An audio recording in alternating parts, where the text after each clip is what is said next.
actually go and watch that video and see how they did the extra credit assignment there. While we actually have time, let me see if we can quickly bring up the room.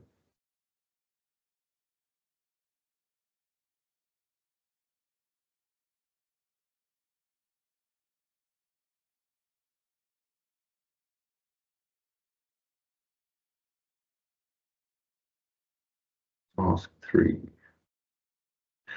Yes, that one. Okay, so race conditions are a super cool attack. I'm just going to give you background first. But race conditions are a super cool attack where basically if you send the exact same request, multiple iterations of it at the same time, it can overload limits on web apps. It's really cool, and if you're interested in it, I would go and read up more about it. The answer there, I realized the format was a little bit iffy, which is why I defined it as extra credit. But in the repeater section of burp, so you go burp and then it's repeater, arrow, send, and then next to send there's a small arrow like a drop down arrow. In that drop down arrow, you would click that and it would be send group in parallel. That was the answer for task 3 extra credits.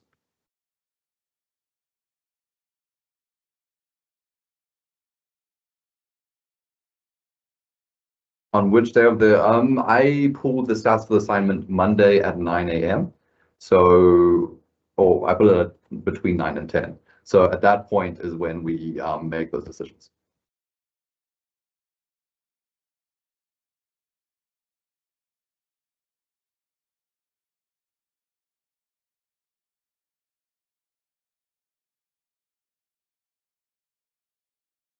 You don't need to submit your assignments as you complete the Try Hack Me room. So this one was MWR CyberSec week 1-8W-9YPA. I can track it on my side. So I can see the stats of everyone in who completed and Try Hack Me, and then we pull those stats. So it breaks down into the specific tasks you've completed, and we pull those stats across. Inkita, I'm not sure which answer you asked me to repeat. So if you just add another comment, I will repeat that one. The assignment was not the picker one. So the way the assignment works is in task 1, introduction, there is all of that reading for anyone who may have missed parts of this workshop. It's just a whole bunch of extra resources you can read into if you're a bit more interested. And then the actual assignment was task 2 till task 10. Don't worry, we're not going to task 10 this week. I think it goes to task 7.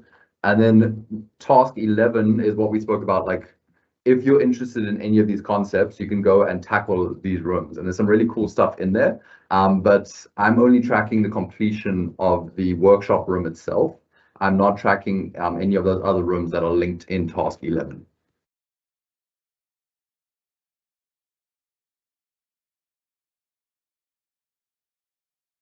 No, we do not record the workshops, and we will not be publishing any recordings of the workshops.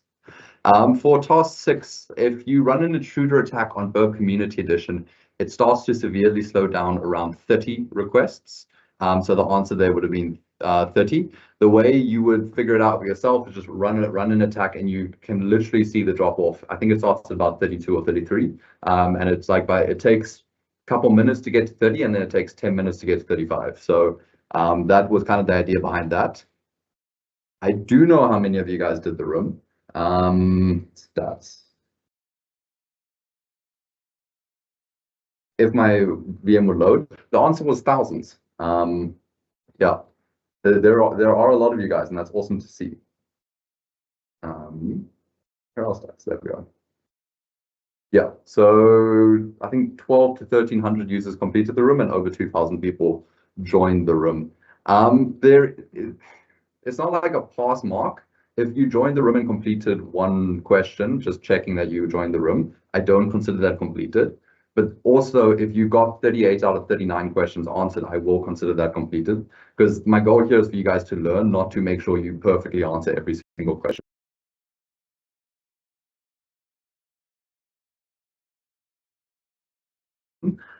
There is a line there. I'm not going to tell you guys what the line is, because as soon as I tell you what the line is, I'm going to see a huge number of people get just over that line and stop. Also, because there are different numbers of questions in every assignment, that line is going to change substantially. So keep trying to do as much of the room as you possibly can, and you'll be okay. Yeah. So if you don't get 100%, you're fine. with every room, if you get over 90%, you'll definitely be fine. I'm still going to I'm going to answer questions for 3 more minutes. I'm sorry you did the wrong assignment. The link for the room was very clear in my email, but you can't access the room if you go and search to try hack me. You have to directly click the link. The room's link will always be MWR CyberSec, and then it'll be week, whatever number week we're on, and then a random code after that. If your Try Hack Me username has changed, if you could jump on the Discord, there is a topic in one of the Discord channels where you can go and put your updated username there. If you need to join the Discord, then just join. If it's called hacksouth.africa, I believe is the domain. So just join the Hacksouth Discord and then ping a moderator, and they will assign you the correct role to access our stuff. Would it be possible to receive confirmation or feedback? Maybe in coming weeks. This is the first time we're trial running this, so I will see if I can make that happen, but we're still dealing with it at the scale. There's about 1,000 people already on this call, and there was 2,000 people who joined, so dealing with it at scale makes everything a lot harder. We will try our best. The week 1 room did not get removed. It should still be open as far as I'm aware. Yeah, it's still open. It may not show up in your completed rooms because it is a private room. You will not find the room on Try Hack Me. You have to click the link in my email that I sent. One more question. Speed does not matter. I can see who answers the room the fastest, but speed is not what I care about. I care about you guys learning to become the next generation of cybersecurity experts. So if you complete the room on Wednesday morning, or if you complete the room on Sunday evening, I don't mind. My goal here is that you guys learn and you become the best cybersecurity experts you possibly can be. Okay, one more. Yes, if you want to drop out of the program, you are welcome to. I'm not going to hold it against you for future joinings, I suppose is the word, of our virtual internship. This is a trial run. We're going to see how it goes. But yeah, I mean, if you drop out, especially if you send me an email and ask to drop out, I'm not going to hold it against you. 82% is fine for completing the room. Cool. One more. Are there any more questions? One second. Thank you, Danae. Some of the links do require premium. I'm going to be very clear on this. I'm going to continue to be clear on this. This is a free course. I do not expect you guys to have to pay for premium to complete this course. If you have the funds and you want to, you are welcome to. But all of the content we are going to provide you guys is free from our side. And if a room specifically is premium, then there are other ways you can get those resources. The great place to ask is maybe in the Hacksouth Discord. That's where you can get some really good knowledge and guidance from the people there. So I know over 1,000 people have already joined the Hacksouth Discord. I think a lot more are probably going to join. I will try and resend the link in the email tomorrow morning. But it's great that you guys are engaging with the channel we have there. Also engage with the whole community there. That is the cybersecurity community of Southern Africa, not just South Africa. And there are some incredibly knowledgeable individuals there that are incredibly excited to help people into cybersecurity. So yeah, make use of that Discord. For me, it was a fantastic resource getting into cybersecurity. I remember when I was on Try Hack Me 5-6 years ago for the first time. I didn't know about it until someone messaged me on Try Hack Me, which I also didn't know was a feature at the time, and said, hey, you should join this Discord channel, and it was just phenomenal. So please make use of that Discord channel. Yeah, it's a fantastic Discord channel. Top 10, I do not check top 10 of the Try Hack Me room. You can check top 10 of the South Africa Try Hack Me leaderboard. And if your competitive spirit gets engaged there and you want to go and get into the top 10, good luck. It's a hard effort. I made 10th at my peak, and I've dropped all the way down to 16th or 20th now, I think. Some people have put in some hard hours on Try Hack Me. Cool. I'm going to kick us off just in the interest of time. We're about 7 minutes past, and I don't want to spend the entire time answering questions for last week, and we mistakenly missed this week. So I'm going to kick us off. While I'm lecturing or teaching on the slides, I can't really see the Q&A. but we are going to pivot how we did it. So last week we did 30 minutes of slides, then a 30-minute demo, and then 30 minutes for questions. I think that left too long between me starting and the questions happening. So I'm going to go through the slides, then I'm going to answer questions for about 15 minutes. I'm going to have a hard cutoff there because the demo this week, there's some pretty cool stuff in that demo, and I want to make sure you guys can see it. But I'll do slides, then some questions, then the practical demo. So for slides, kicking off. 1 second, there we go. Okay, welcome to week 2 of the virtual internship. Almost like I reused our title page slide for this week as well. We're not getting right into the hacking just yet. Week 2, we're focusing on core concepts. Don't worry, guys, the hacking is coming. There's some really, really cool weeks upcoming. But I really want you guys to build a foundation of like two weeks of core concepts so that when I get into the actual hacking, you guys know what I'm talking about. I found this is the best way to approach it, especially in understanding what's happening and how things are working. So before we jump in, some housekeeping, right? So the Discord channel is Hack South. I will try and send another link in my email tomorrow, or maybe I'll send it later in the week, just depending on when I can get a new link. I think the last one expired. Please jump on the Discord, ask questions there, engage with the Hack South community. They are a fantastic community. Fantastic to engage with us on the MWR CyberSec virtual internship section. That's really awesome, but also engage with the larger community. That's a community that's incredibly happy to help you guys in your cybersecurity journeys, so that you can become the next cybersecurity expert in our country, right?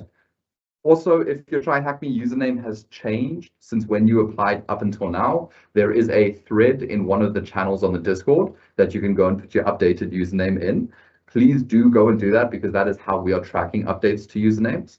If you have sent me an email with your username being updated, still go and add it to that Discord thread because at the scale of 3,000 people, I cannot keep track of all of the emails. So what we're trying to do here is we're trying to balance scale with efficiency. So please make sure you do that username update on the Discord channel.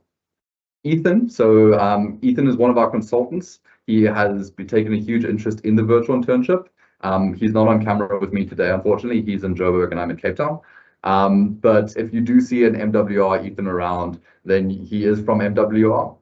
Really cool guy. He's the lead of our AppSec service. He did a talk at Black Hat Middle East last year. He also spoke at B-Sides.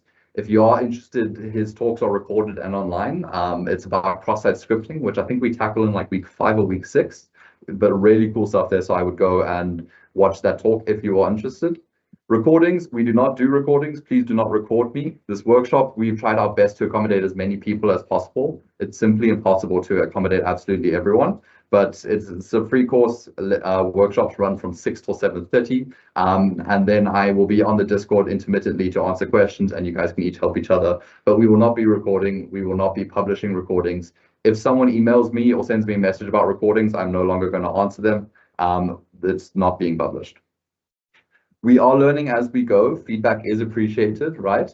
We're trying to improve this process. This is the first time we run this free course, and we really hope that it's going well. But we also know that we aren't all knowing. So if you guys have feedback, then please give it to me, and I will try and improve either this course or future courses to accommodate that feedback. If you have questions, please don't email, SMS, call me, or contact me on any other social media like LinkedIn. If you send me messages on Instagram, I don't even have it downloaded anymore. The best place to ask questions is the Discord channel. That's where me, Tinus, Ethan, and a few other MWR people and your colleagues in this course with you are all on, and that's the best way to get answers. Also, the greater Hack South community have been jumping in there and giving really good answers. Accessing the assignment, it is the TryHackMe link in the email I am sending tomorrow morning and sent last week, Wednesday. You have to click the link, right? You can't access the rooms through the search functionality on TryHackMe. You have to click the link where it goes tryhackme.com/jr/MWR CyberSec week 2 or virtual internship week 2, and then a code after that. That is the link you have to click. And then just a reminder, if you miss 3 assignments, then you will be removed from the course. As this is a free course and there's a lot of you, this is how we're trying to balance giving back to the community and our time investment in the course. And also, you guys are amazing, right? I've seen such really good positive stuff going on in the Discord channel, so many good learnings. And honestly, it's really heartwarming to see I've put quite a lot of effort into these weekly workshops and the assignments. And sometimes I do get too busy to check the Discord absolutely every day, but the community is helping each other. It's fantastic to see, and guys, keep it up. I'm absolutely loving how much you guys are learning and teaching each other about cybersecurity, and I really can see you guys becoming the next generation of cybersecurity experts. Just a quick recap on last week. We discussed what is a web application, right? It's anything that processes data that you can access over the internet. Why does security matter? Because without security, anyone could make a payment on my behalf with my banking application, which I don't want. The client side being your browser, the server side being the web server that's under the control of the organization that is hosting the application, and data storage technologies such as MySQL, MS SQL. Application architecture, so how requests can go from your browser to a web server. HTTP requests and responses, so what they look like, what the responses look like, different request verbs, different codes. The CIA triad, confidentiality, integrity, and availability. And then OWASP Top 10, really good resource, OWASP. Go Google it. They have a lot of really good information about web application security. And there's other ones like Portsfigure. So just keep an eye out there. There's some really cool stuff. This week, some of the core concepts we're discussing are encoding, encryption, and hashing, right? These things are foundational to security and will be cropping up in the weeks to come. So I think it's really good that we get an understanding of it this week, so that when we tackle things like password security, HTTPS, and the more advanced stuff in this course, you will have a really good foundation to build off of. Why? Well, like I said, these concepts are everywhere in cybersecurity, right? It's important to understand what they are and how they are used, and then you can manipulate them to your own ends, right? One of the hallmarks of becoming comfortable in cybersecurity and becoming really good at cybersecurity is not always about breaking into the systems. It's about understanding what is being used by the system. It's understanding what people are using, and then how you can change that to further your own ends as an ethical hacker, right? These core concepts tie into a lot of the upcoming modules, so it's important that we know what they are now. And then I also promise the hacking is coming, but we just need this knowledge down first before we can jump into some of the more interesting vulnerabilities, right? So first things first, we're going to kick off with encoding, right? What is encoding? Encoding is the process of converting data from one format into a different format. Now, this can be used for storage, compression, or transmission, right? For example, if you look into your URL and you copy exactly what is in the URL out, you'll probably see a whole bunch of percentage signs in there. If you saw the email I sent you guys earlier today with this link for the meeting, there were a lot of like percentage 7D characters and stuff in there. That is something called URL encoding. And basically what that is doing is it's changing some of the special characters in your browser to be a safe format so that it can be sent to the web server. Because there are specific characters, like I think the question mark, the ampersand, and a few others that define how URLs are themselves are structured. And if that's in something you're sending in the URL, it can break the URL. And for that reason, we encode the key characters to send the data so that they can be differentiated between what is meant to be in the URL and what is user data in the URL. So learning cybersecurity is fun with the percentage 20s. Percentage 20 in this case are spaces, but you can also take it a step further and you can percent or URL encode everything, and then it looks honestly horrendous. Base64 encoding, this is one you jump into quite a bit. We're going to talk about JWTs next week, which is something used for session management. If that sounds a little bit foreign to you, don't worry, we're going to cover it next week and you'll learn what they are next week. But this is an encoding schema that changes any kind of data into the base64. So 64, I think, is all lowercase characters, all uppercase characters, the 10 digits, and then there's two other characters. I think it's the equal sign and one other that I'm forgetting right now. But very useful encoding format. Then there's HTML encoding. This is actually super cool. So I already spoke to you guys a little bit about cross-site scripting, and we are going to tackle that later on in the course. But it's a very dangerous vulnerability where basically you can execute JavaScript code on another person's browser, right? And you may say to me, it's just JavaScript. Like, what can you do with JavaScript? Well, think about everything you see on the internet, every website you interact with, a whole bunch of that stuff is done with JavaScript. You can do absolutely terrifying things with it. And this HTML encoding allows you to differentiate between the user input and the actual HTML provided by the server so that you can bypass that attack. So very, very required encoding schema here for protecting against cross-site scripting. And we're going to cover that a little bit more in the cross-site scripting section. Do you guys see how these core concepts are tying into later on lessons that we're going to have? So try and understand the concepts themselves right now as much as you can, and then your knowledge of these will only deepen as we go further into the course. Then there's also ROT ciphers or rotation ciphers. These may technically fall more under encryption, but nowadays I think of them as encoding. Basically, if you have A to Z, and then you have a rotation cipher just rotates you along the alphabet. So A on ROT13 would rotate to M, I believe is the 14th character, and B would go to N's and stuff like that.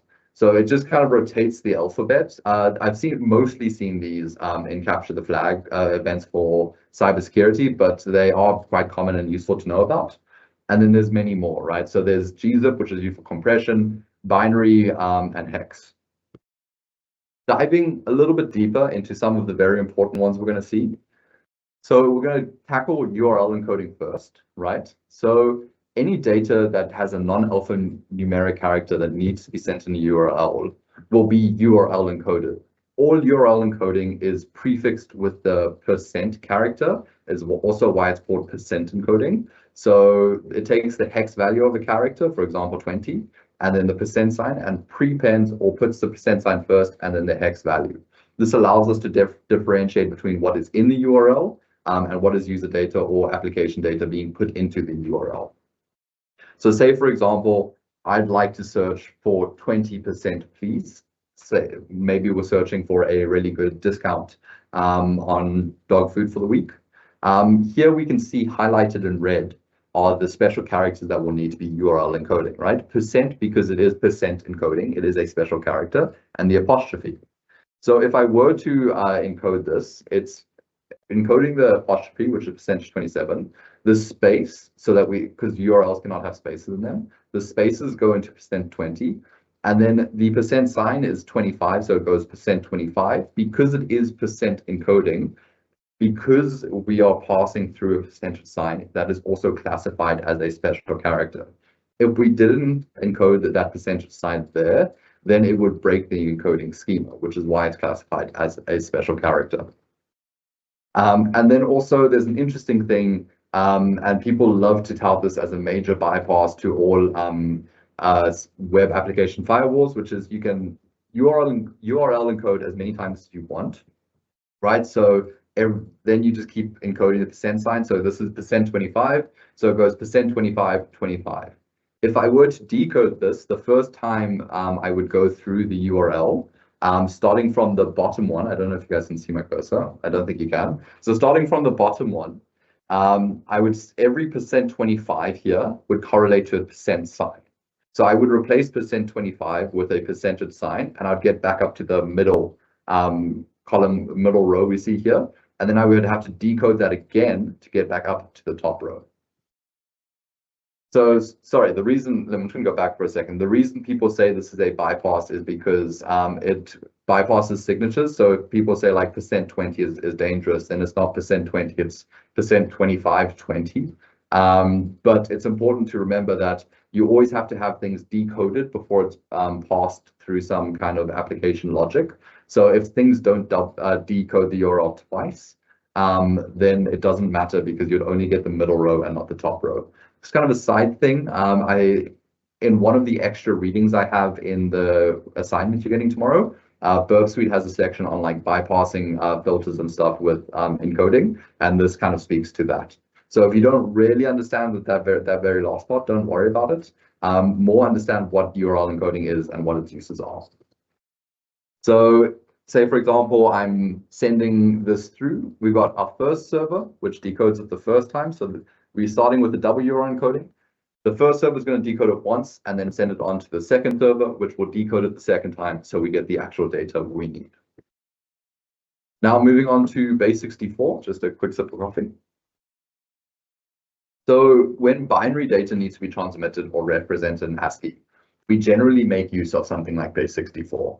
A good example that I'm going to pull from for next week is JWTs. So JWTs sign their contents, and that generates a hash that is binary data, and that binary data is then base64 encoded, right? And we're going to talk about hashes a little bit later today, so don't worry if you're not familiar with that yet. But this is generally for binary data that needs to be transmitted as ASCII, right? So if you encrypt, or in this case encode, username test, password test as base64, it looks like this. One of the ways you can always tell it's base64 is with the trailing equals. Now, there's not a 100% guarantee that there has to be a trailing equals. That is mostly for padding of the encoding schema. So if there's not enough to fill up all the blocks, it needs that equals for padding. But base64, the more you kind of deal with it, when you look at this and you just get the feeling, oh wait, that's base64 encoding. It's worthwhile remembering base64 is the most common format of encoding. It is not the only format. So you can have base3 all the way up to base whatever you want. It's just base64, which is the industry standard here. So rather than passing through username test, password test, you can see we are passing through the base64 encoded value. One of the major things about encoding is you can almost always decode them without needing a encryption key or a cipher key or anything like that. So anything that is encoded should also be treated as like plain text. So just because I encoded the username and password here of terrible credentials, does not mean that if an attacker now intercepts it, they magically can't decode that and read it. Encoding is more about transmitting data or being able to differentiate between what is one type of data and what is another type of data, such as what is the data from the application and what is data from the user. It is not necessarily a security feature in that it has confidentiality of the data that is sent. So it doesn't hide the data that is sent, it has different uses for security. And then the last one, HTML, we jumped into this a little bit, but in HTML, because it's structured using a tag-like format, so the angle brackets are used to define what is the tag. The solution here cannot be, oh, you can never use a greater than or less than sign in a web application because it breaks our web application. One of the foundations of cybersecurity is it's always incredibly important to balance security with usability, right? So as soon as security starts to impact usability, say, for example, you can't use the greater than sign, then it's not a good security control. You always want to have that balance, right? And the same way, usability needs to balance with security, right? It would be incredibly convenient if I could just ask some LLM, hey, Claude, please pay 1,000 Rand to Tinus for lunch on Sunday. But I really do not want to give LLMs access to my bank account because I saw what happened to that person who lost all of their messages, and I don't want to lose all of my money to an LLM. I can't hear you guys laughing. I'm just going to imagine it's happening. But for HTML encoding, basically it uses ampersand, and then it has the schema for what is used. So here it's ampersand GT, the greater than sign, and that correlates to the greater than sign, allowing us to differentiate here between what is the user input, 20 is greater than 10, and what is the actual application HTML tag, such as HTML body and P. And then, yeah, you can look at this in Inspector as well. If you go into a web browser, you right click, you say view source, I believe it shows it. And if it doesn't, you can right click inspect. And then if you double click on that specific line, it will show it as HTML encoded. Oops, sorry, that double clicked. So just jumping on from encoding, I just want to recap that for a quick second. Encoding itself is not about confidentiality. It's not about hiding data. It's about data storage, compression, transmission, stuff like that. So it is very useful in different security contexts, but the way it's useful is not about confidentiality. It's about defining the difference between a certain type of data and another type of data, such as the application data and the user input into the application, right? Something that is used for confidentiality is encryption. Now, encryption is an incredibly useful concept in cybersecurity. It's not inaccurate to say it is the basis of what the internet is built upon these days for any sense of security. I think sometimes it gets over-rep or overinflated as encryption is the solution to anything. It's not the solution to absolutely everything, but it is the solution to a whole bunch of problems we have in security. One of the biggest problems we have is the internet was not built with security in mind. It was built with the idea of sharing data between people. That's why HTTP, the base protocol of the internet, is by default unencrypted, right?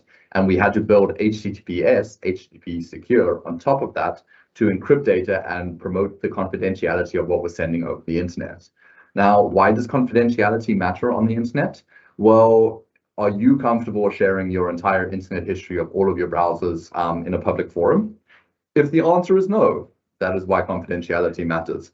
If the answer is yes, then it still matters, because are you then comfortable also sharing your banking details and absolutely everything else? I'm guessing at some point we get to a no there, right? For encryption, one of the very important things is you need a key to encrypt and decrypt the data. So there's two types of encryption that we're talking about, which I will get to in a sec. But what encryption does is it talks to confidentiality and integrity in the CIA triad. We spoke about this last week. So this is confidentiality, which is keeping data for the intended recipients, integrity, proving that the data that was sent is the same as the data that was received, and availability, making sure that everything is always up for the CIA triad. So we're going to talk about that for encryption in a little bit. Sorry, one sec. My clicking is not working. Right, so this promotes confidentiality and ensuring that only the intended parties can receive the message. It promotes integrity by ensuring the message has not been modified. If I encrypt a message and someone changes it en route, and the other person tries to decrypt that with my public key or something, the message itself will fail in the decryption, which is how it proves integrity. And it shows authenticity, right? Now, I do apologize. This is another CIA triad that we have in cybersecurity. People in IT and three-letter acronyms is a serious problem with this world, and it's something that we cannot solve.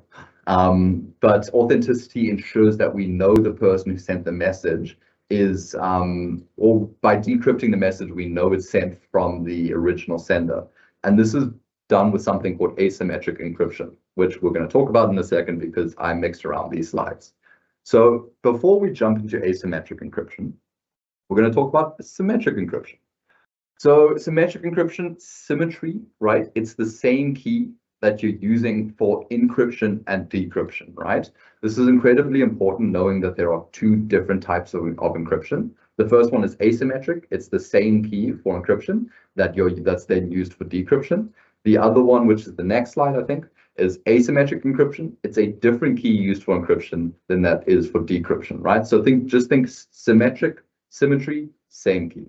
Asymmetric, asymmetry, right? So it's different keys. Examples of this is AES, RC4, 3DES, and SHA-SHA-20.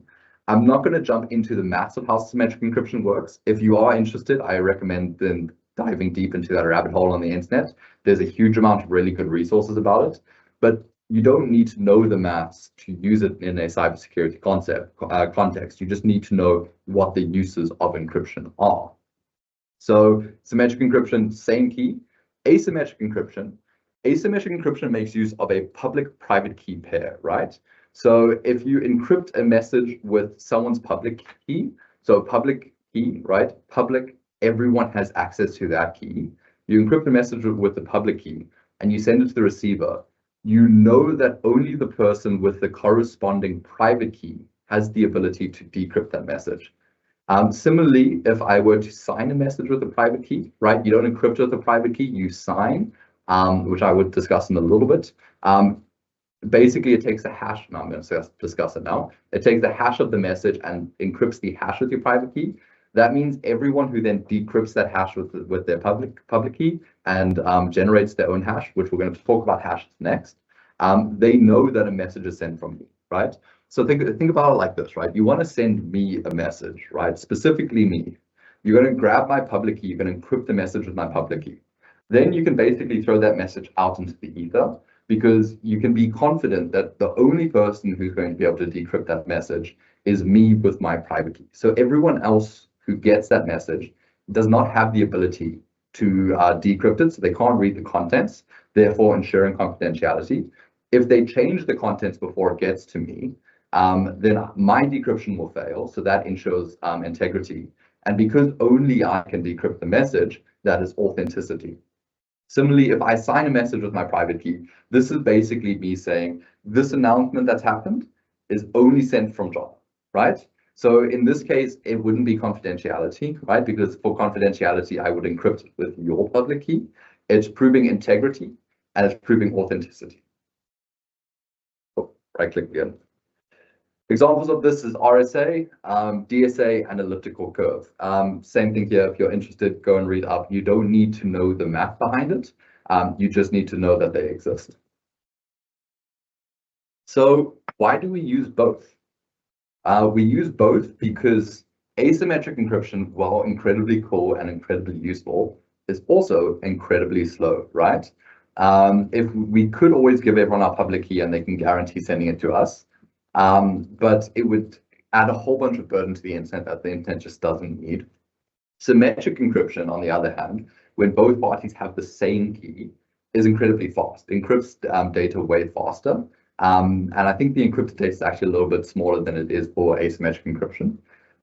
So what we do is we use both, right? We use asymmetric encryption to guarantee communication between me and you, right? So when I send a message to you, it's only going to you. And when you send a message to me, it's only going to me. By doing that, we can then set up a symmetric key that allows us to then use that symmetric key, which only we each have knowledge of. No one else will have knowledge of that key. And then we can very quickly encrypt and send messages, having really quick communication between us.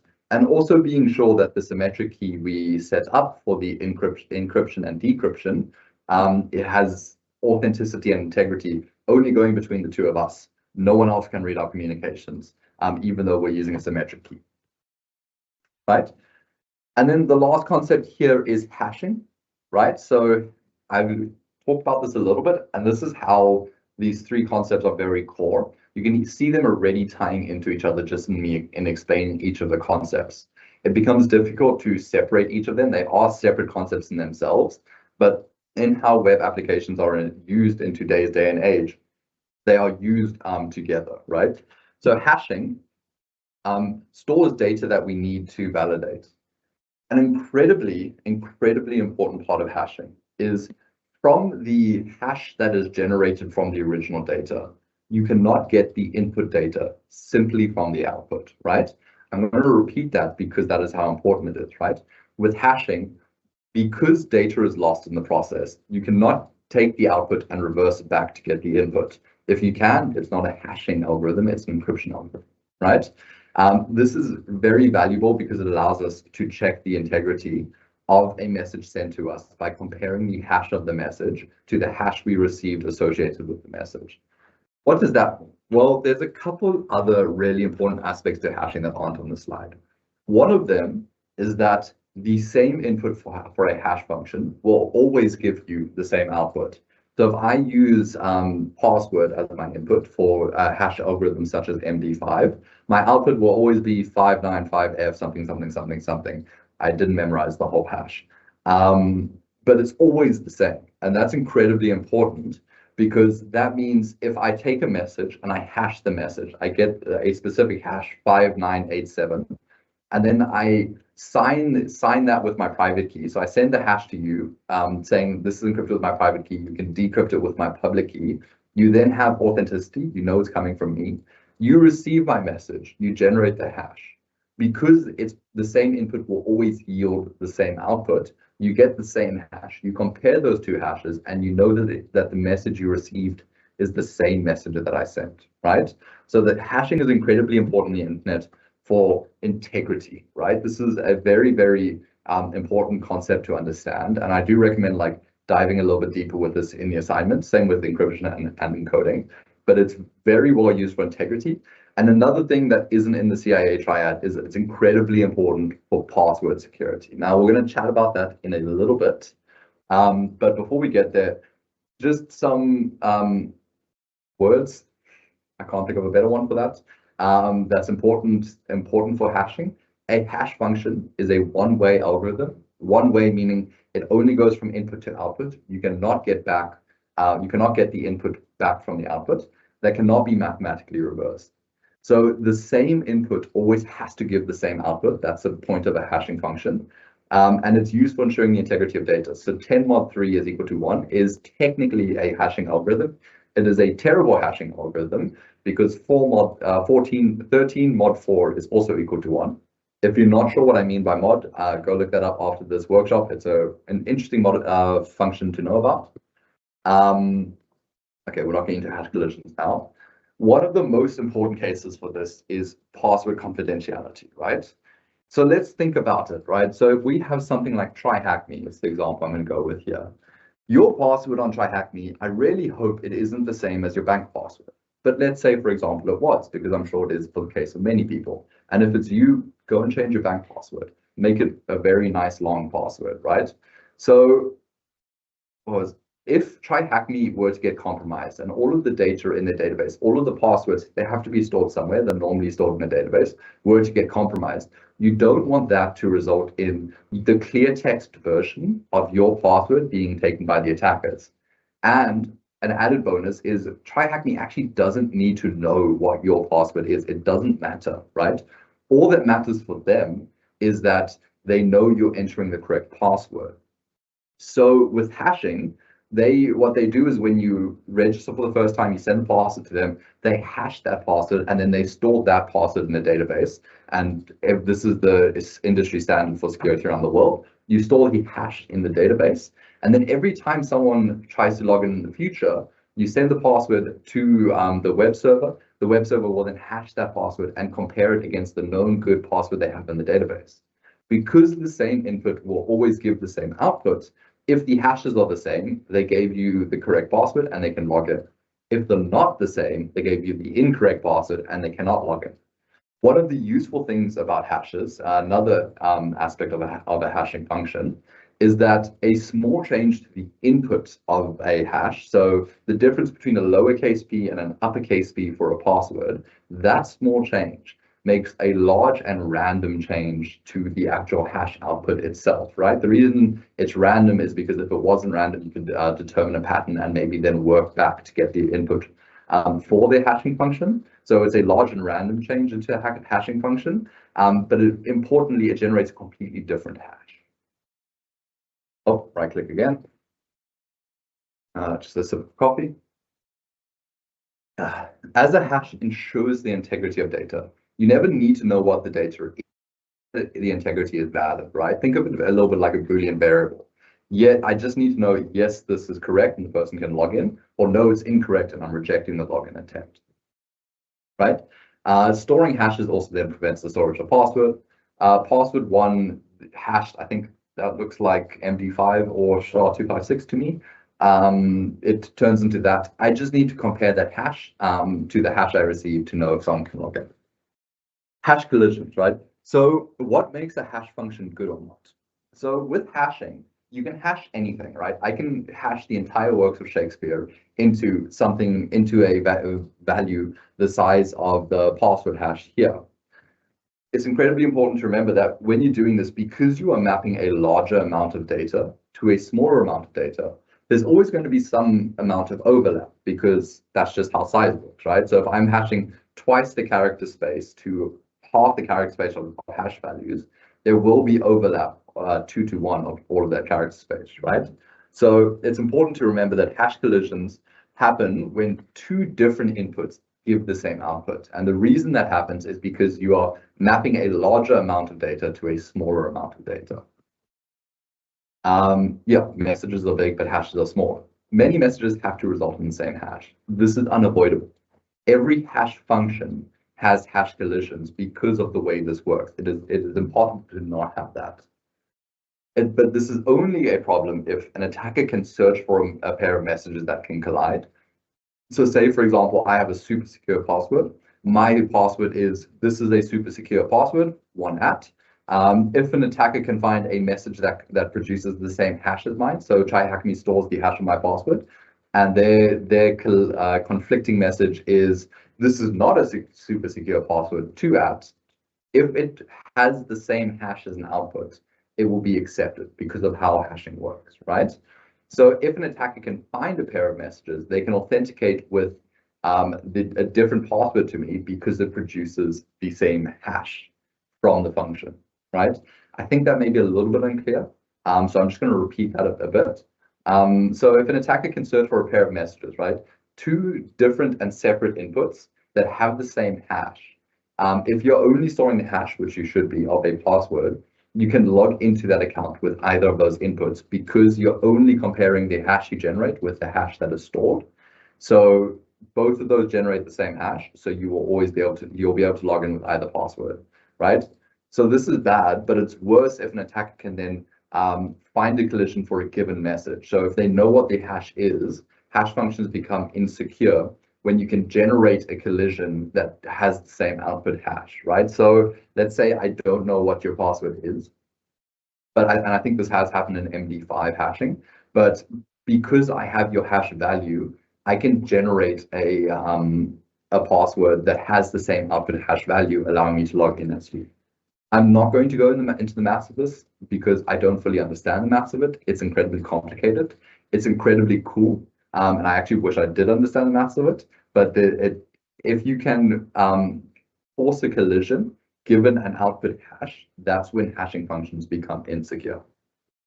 So MD5 attacks have been found for MD5 where attackers can create a pair of colliding messages, right? Various demos have been created, and you can go search these online with colliding SSL certificates and colliding executables. I do have an example somewhere in my files, but it's way easier to just Google this online and see the demos there. They will explain it better than I can. Right?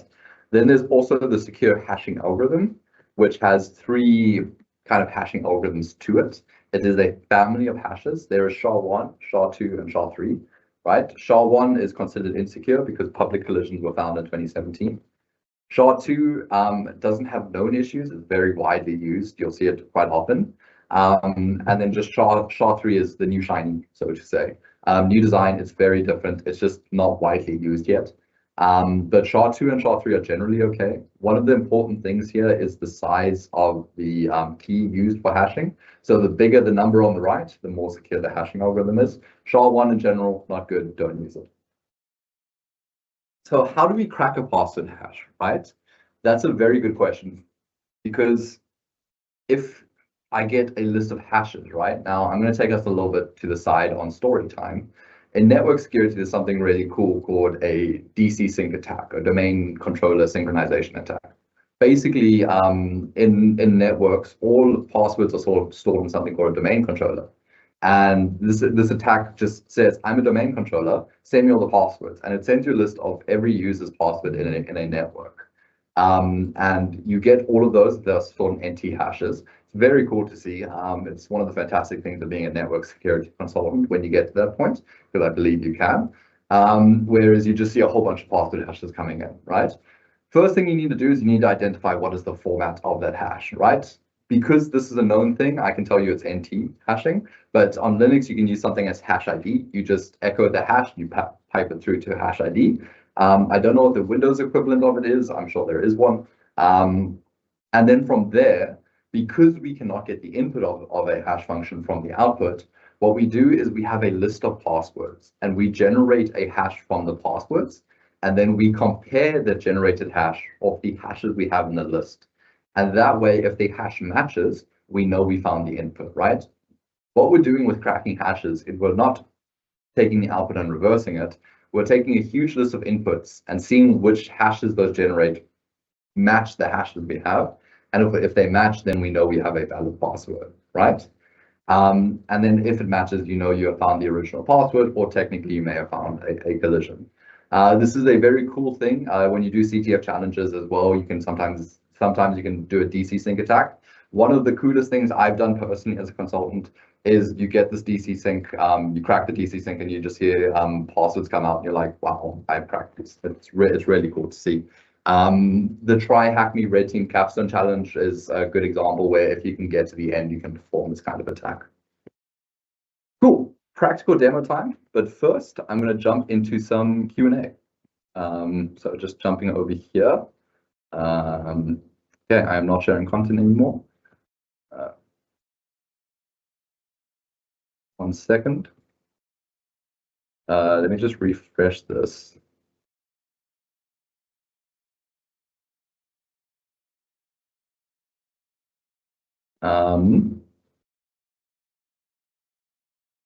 I can see a lot of the, can a hash function be compromised? So hash functions are actually public. It's one of the security features, or security features wrong with it. It's better to have a hash function be public so that people out there can go and find hash collisions with you or for you, so that you know where the problems are, so you can update the function to remove those collisions, right? This is the kind of thing where many eyes on it, finding the problems or not finding the problems, is better than few eyes avoiding the problems, right? So hash functions, all the common ones are public knowledge, and then there's a whole bunch of cryptographic bug bounties that people go and try and crack the hash functions.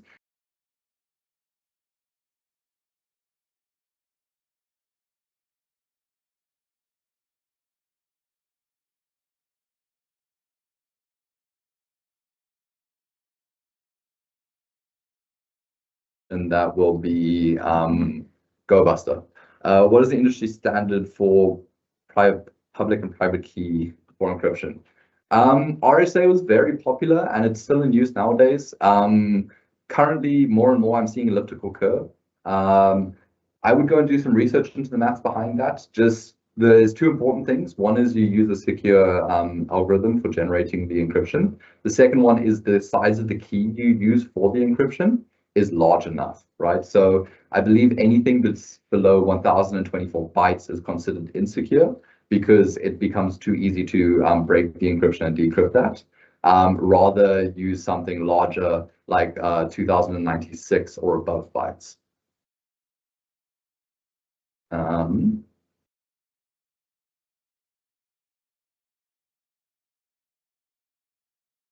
I'm glad to see people are laughing. I appreciate that. I'm just going to go see if I can find one last question before I move over. I'm not answering assignment questions now. Cool. I'm going to move on over. Just give me a quick second while I set up my virtual machine. Okay. 1 second. Yeah. Share window virtual machine. Bring that on. Yeah. Okay, so I hope everyone can see my virtual machine now. Basically, what I have here is I lost my last install, so I had to reinstall Kali Linux, not Kali Linux, Ubuntu. Then I just have some notes for what we're going to go through today. So just to demo some stuff, I have the terminal on the right here. I'm going to Control Shift plus, yes. This is way bigger. I'm hoping that this is big enough.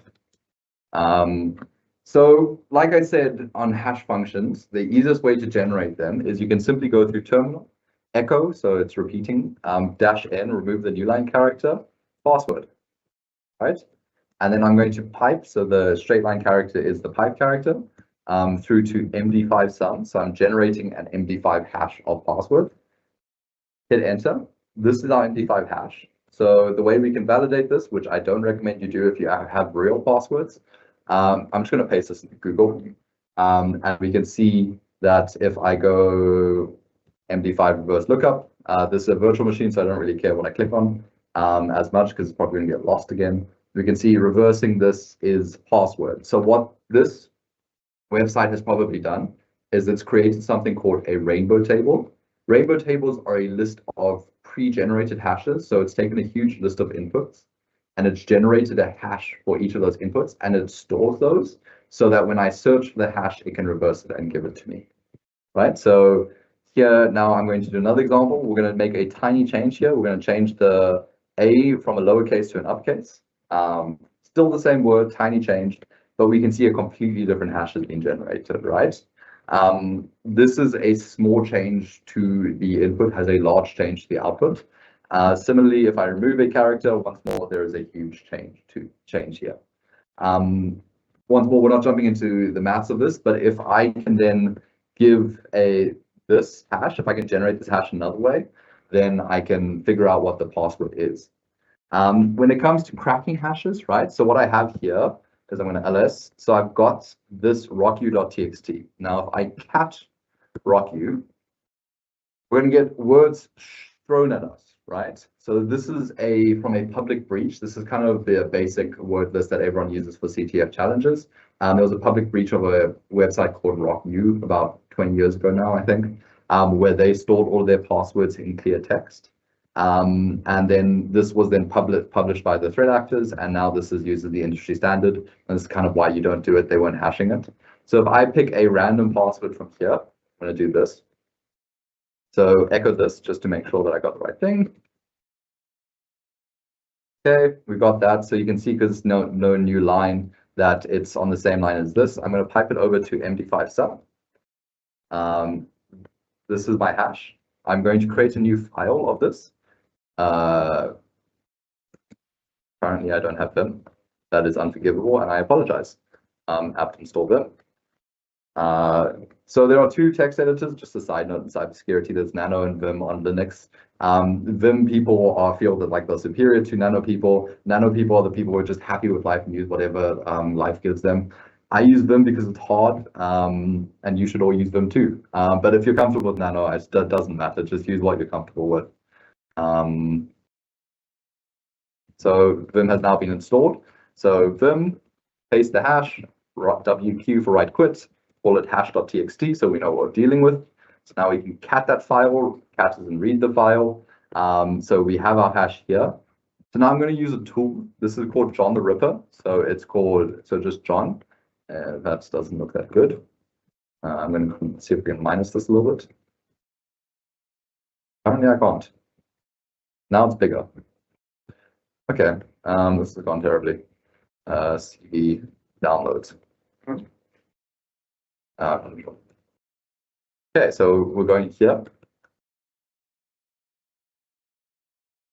Okay, I'm just going to run it again. So this basically it does what I explained for hash cracking. It takes a list of inputs, and then it will generate hash flows and try and crack the hashes. So it takes rules, so it allows you to change the input in specific ways. So I'm pretty sure the format here is John hash.txt, and then the word list is going to be rocku.txt. You hit enter. It then tries to automatically detect the kind of format that you're using. And if you give it a little bit of a second, it should then crack my hash. Basically, what this is doing is that really long list of things that I just showed you guys. It's going through that and trying to crack the hash. Let me see if it actually works, because if it's not, this is a terrible demo. But we're going to leave that running in the background for a second. Close this one because it's too big. Close this tab because it's a bad tab. So while that's cracking, I hope it does crack in the bash background. I'm going to open a new terminal for us just so we can see. Make it a little bit bigger. This cd downloads, change directory to downloads. Now, if I cat hash.txt, right, we know we used MD5 because it was MD5 sum, but I piped this through to hash ID. Watch me, I have a hash ID installed now. Yep.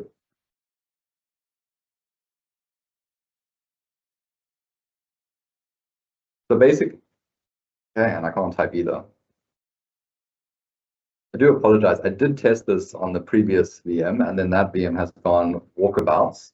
So I now need to reinstall the VM, which is always fun. Let's see if John is done. You can kind of see if you hit enter, you can see updates.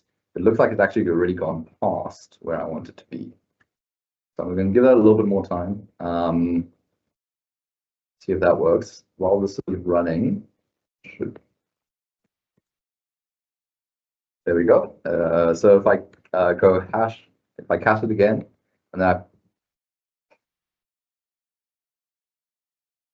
I cast it again, pipe to hash ID, it gives me a whole bunch of different options here, right? Because there's a whole bunch of different hash formats that give the same size character space using the same size characters. We see we have our example hash here, MD5, but sometimes you'd need to run through all of these. There's also NTLM. These are called DCC and DCC2. But then would take this, because we know it's a MD5, Hashcat is a different tool. So the difference between John and Hashcat is that Hashcat is faster because it makes use of your GPU for cracking. But John the Ripper is, in my opinion, a little bit easier because it tries to automatically identify what hash value is used. I'm pretty sure 0 here is for MD5. Give me a second. Yes, 0 is MD5. Hash.txt, and then rocku word list.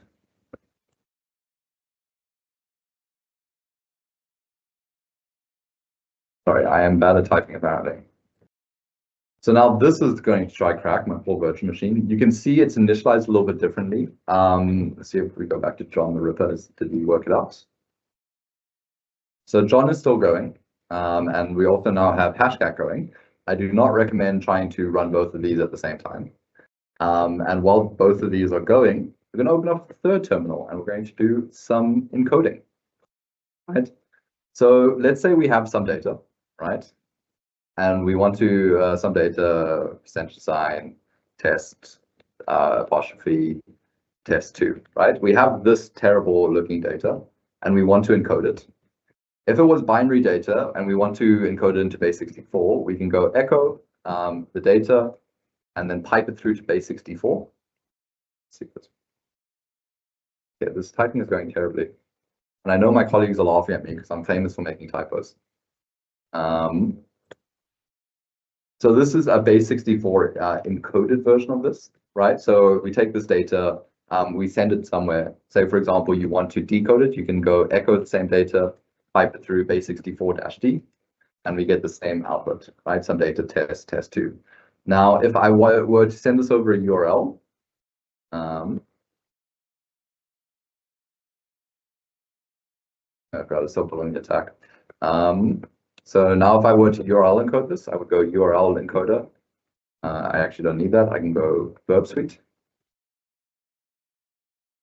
Burp Suite Community Edition. I'm actually also going to go to URL encoder because Burp Suite by default will do all of the characters. And this data doesn't matter. Apparently I can't crack my hash. Oh, no, there we go. So you can see here, Hashcat being way faster than John the Ripper is. John the Ripper is currently still going, probably because it has a whole bunch of different formats trying. I'm going to cancel that. But Hashcat, you see here, has identified that this hash was associated with the original input that we used for the hash, being J2A1, and then whatever is after that. And what you can do is in your hash.txt, you have a list of hashes, and then it iterates through those and tries to crack those. So that's pretty much how you would crack a hash with Hashcat. So the thing with Hashcat here is the -m. Let's see if I can do the -help. Oh. So if I jump on over to Firefox here, and I go search, let me do a new tab for you guys, Hashcat loads.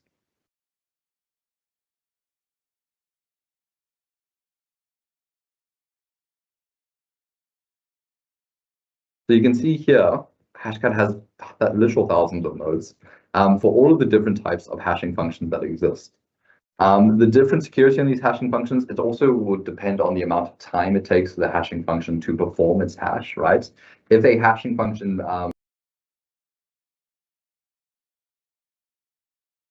0.1 seconds is going to be 10 times faster to crack than the one that completes in 1 second, simply because of how much time it takes.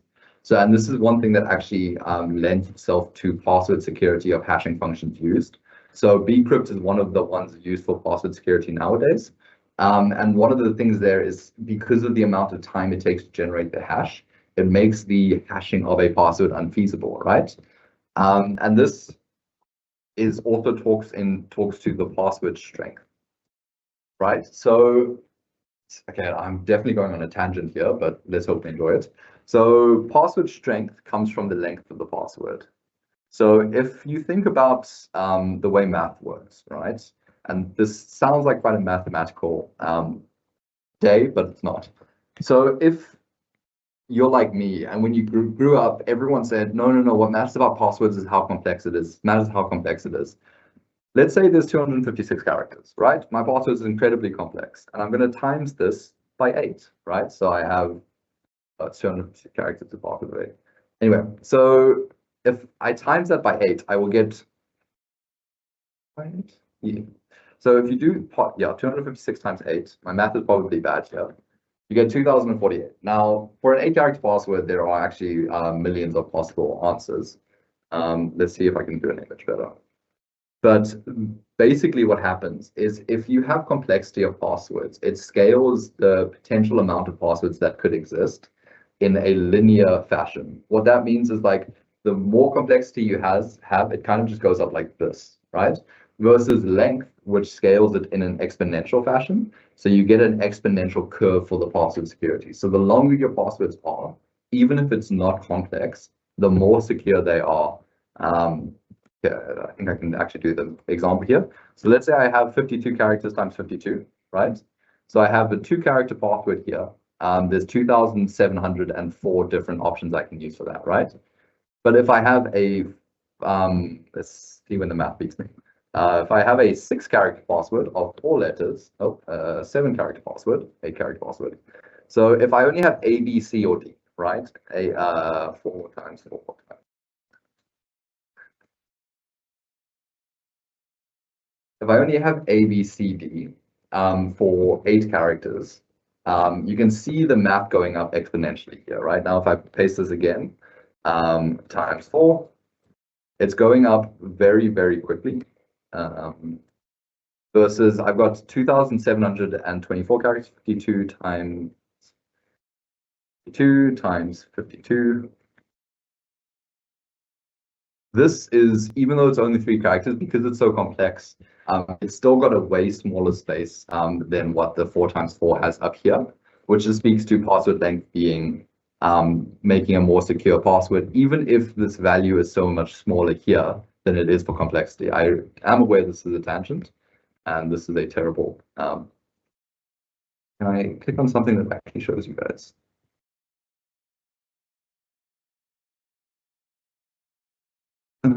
Okay, I'm going to give up on these pictures. But basically, the longer the input, the more secure a password is.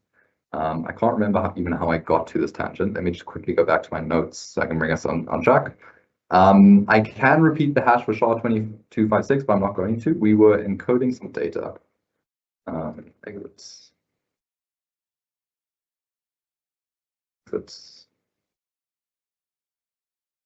So we have our some data here, test2.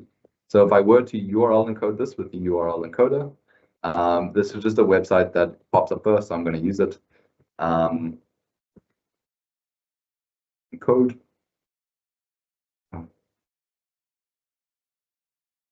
Check to all. Okay, now I'm going to encode it. We can see that it has some data here. It has, I'm going to paste this into a terminal, make it bigger. So I hope this is you can see this. We can see what it's done is it's encoded the key characters. So it's encoded the ampersand here with percentage 26. It's encoded our question mark and our apostrophe here as well. But it hasn't encoded all of the characters we found, because these are the only key characters, the special characters that's needed for URL encoding, right? Similarly for HTML encoding, HTML encoder. I'm going to do a classic cross-site scripting combo: script alert 1 scripts, right? That definitely should be an error. So basically, if I were to go here and paste this into the terminal, this is not hacking because I'm doing this to myself. Console, so I paste this, let's think. Okay. And it's not letting me paste it. Let me paste what I want. Script alert 1 scripts. So basically this kills me. Okay. This would pop up in a box that just says 1. So online HTML encoder. We can see if I paste my script alert 1 script here and I HTML encode, the output here is it's using ampersand LT. It's using ampersand encoding to encode the special characters here. 39 for the apostrophes, LT for the greater than and less than sign. So you can see it here. It's a little bit easier to see. So if you just compare the script alert one here to the LT script GT, you can see the encoded format of this. And then this is now differentiable from the HTML encoded version. The last thing I want to show you guys for encryption is CyberChef. So this is something you guys are probably going to need to use for your actual assignment this week. Basically, this allows you to encrypt and decrypt stuff. It's very useful, especially for CTFs and basic encryption. As it gets more complicated, you probably want to do it with code. So say, for example, I have some input, right? And I'm just going to say Jono's demos are never get sidetracked. Okay, so we got some input, we got some output here, right? Because we're not encoding it with anything, we have the same input and output. If I go to base64, this is the base64 encoded version. So then I can just add in here to base64, encode it to base64, from base64, decode it to, from base64, and we get the same output. I can now clear my recipe. And if we jump on over into encoding, there's a whole bunch of really cool schemas here. So let's just pick one at random, and that's definitely not going to end terribly for me. So RC4, this is kind of what Windows stores their passwords as. This is going to end terribly for me if I use this one. It's also Windows stores their passwords as MD4, not RC4. My bad. So here we can see a ROT cipher. So this is doing ROT 13. So this will just rotate Jono's demos never sidetracked 13 characters. So J goes to W. O will then rotate past the end and come back to B. You can also rotate numbers, but I don't have numbers. So if I go 1, 2, 3, you can see my numbers then get rotated to 4, 5, 6. If I add, if I close this and I add ROT 13 brute force, this is going to do every rotation from 1 to 13. So you can see a whole bunch of different examples here. This is every one, okay, from 1 to 25.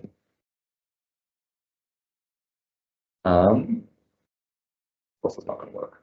There we go. So you can see now I've got the rotated cipher here. So this is a ROT 13 in cipher code. Morse code. So that's the Morse code. Morse code also doesn't have punctuation in it, so it doesn't work perfectly. If any of you guys are history buffs, you may know that in World War II, the Germans famously made use of the Enigma code, which was not able to be cracked. Nowadays with computers, it was actually, I think, the first computer that was able to crack it. But nowadays it is trivial to crack because it's kind of just a unique take on rotation ciphers. So you can see Jono's demos never get sidetracked. What it does is it rotates the input to defined output based on the rotors it has.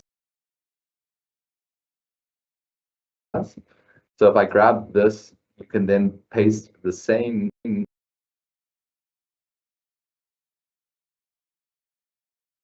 in. Okay, let's see if this works. Yeah, Jono demos never get sidetracked. It does lose spaces as well sometimes, but yeah, there's some really cool ones here. The last one I wanted to show you guys before I jump into questions, because I am a bit low on time and I got sidetracked a few times, is AES encryption, right? So I'm not going to do that. So for AES encryption, it needs an IV value and it needs a key value, right? I'm not passing the value through in hex, I'm passing in UTF-8, so I can pass through ASCII characters. ASCII, American, something, something, something character space. It's just normal letters. So the key needs to be 16 bytes. I'm going to say this is a 16-byte key. Right? And then the IV itself also needs to be 16 bytes. This is a 16-byte IV. Ignore the errors. I apologize for that. And then we have this encrypted value here. So this is now encrypted. You can't get the input from this unless you have the correct key and IV. So I'm going to grab this, pop it up here into the input. Where is AES? There is AES decrypt. So now I'm just going to copy the same key, right? Put this as UTF-8. I'm going to copy the the same IV value, put this also as UTF-8, and then I'm going to hide this. And you can see we can, with the same key value, because this is making use of symmetric encryption, meaning you're using the same key to encrypt and decrypt it, we can then decrypt the value to Jono's demos never get sidetracked. Awesome. I'm going to jump onto some questions now. Let me just check my list real quick, make sure I covered everything for you guys. Yeah, so we saw how we can generate hashes. We only made use of MD5 because SHA-256. If you want to do a SHA-256 hash, echo-n, you need to add the new -n for echo, because otherwise the new line character is a change to the hash, so it would create a huge change to the output. So do testing SHA-256 sum, right? And then just to prove my point of the -n, we can see it's a very different value here because it's included the new line character. I could then take this and try and crack it with Hashcat to try to see if it had testing in the word list. Awesome.